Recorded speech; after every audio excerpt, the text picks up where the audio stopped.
Earlier this month, I visited Las Vegas to attend the NAB show and to do a series of photo shoots out in the Nevada desert. Las Vegas is an amazing contrast, the bright lights of the Strip, and as soon as you step out of the city, you have this expansive and beautiful and varied nature, landscape, and desert to shoot in. In this video, we're going to be looking at the latest releases from Blackmagic Design, including some truly spectacular new cameras. My new art portraiture shoot, post-apocalyptic portraits in the desert, is now live, and you can see full details in the link tree below.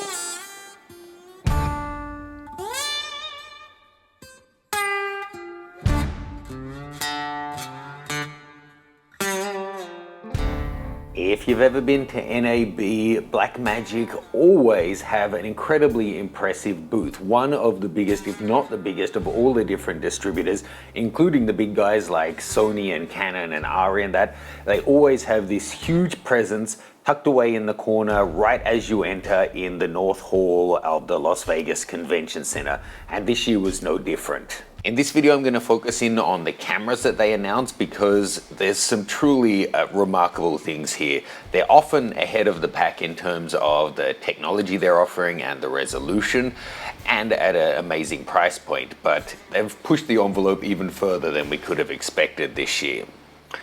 First off, there's the Ursa Cine 17K. Now, this guy, we don't have full details yet because it's not going to be released and start shipping until the end of 2024.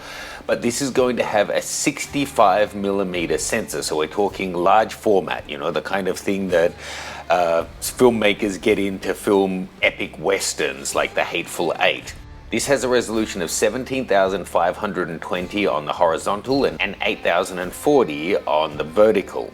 That makes it one of the largest format cinema cameras on the market, excluding things like IMAX, but it puts it right up there with an Arri Alexa 65.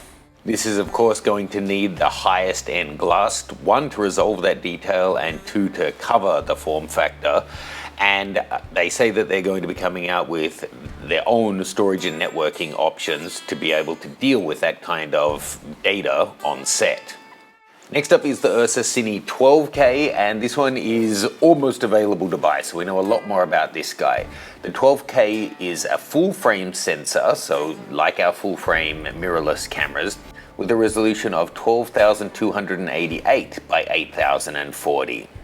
This has a whole range of different frame rate capabilities, as well as open rate recording, which lets you record the entire scene and then basically crop into all different kinds of resolutions and formats that you could possibly want. Surprisingly, this guy doesn't look like it has dual native ISO, but it is offering 16 stops of dynamic range. It has built-in ND filters, an optical low-pass filter, a huge array of different inputs and outputs, including LEMO, Fisher, 12G, SDI, XLRs, and more, as well as PL, LPL, and EF and Hasselblad mounts. For storage, they're offering a proprietary 8TB recording module based off of NVMe for incredibly fast write speeds you're going to need with this kind of a sensor. The Ursa Cine 12K is coming in at $15,000 US. That's before you start building it out with extras. For example, the EVF is $1,700, so is the 8TB module, and then it goes up and up from there. On the budget end of the scale, they've also announced a new 6K camera, this time in the box format rather than the 6K pocket camera that they've had on the market for some time. A lot of the formats here are shared between the two, but the form factor is different, and they have excluded some features which people may have been hoping for to keep it at a lower price point, which I think is reasonable. This is using a full frame 36 by 24mm sensor with a dynamic range they're claiming of 13 stops, so still quite good, but not at the same level as the Ursa cameras. Resolution up to 6048 by 4032. It has dual native ISO of 400 and 3200, and you can go up to 25,600. You're able to record in full open gate, which is great, and it allows you to work with anamorphic lenses. It comes in 3 lens mount options, L mount, EF or PL, but the mounts can't be changed, so you need to choose which one you want carefully before choosing the camera. It's worth noting this doesn't have internal NDs. They say that was done to keep the size and weight down, but no doubt to also keep the price down and to segment their offerings. This guy takes 2 CF Express cards, and it also has USB-C expansion for writing to flash media or to SSD.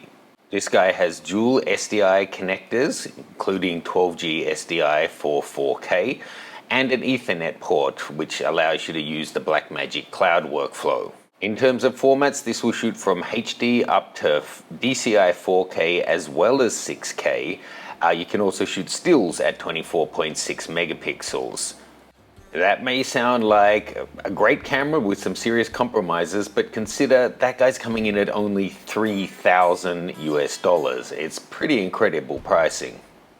So I'm already in touch with Blackmagic, asking them to send out either the new 6K or 12K camera for us to take a look at and present to you guys. Fingers crossed when the 17K comes out as well, we can also check that out. I'll just need to make some large format lens manufacturer contacts to have something to be able to test it out with properly. Let us know what you think of these 3 releases, and if you're into portraiture, you can check out my new post-apocalyptic desert-themed photo shoot with Steph and a bunch of different models in the Nevada desert. You can find out full details in the link tree below.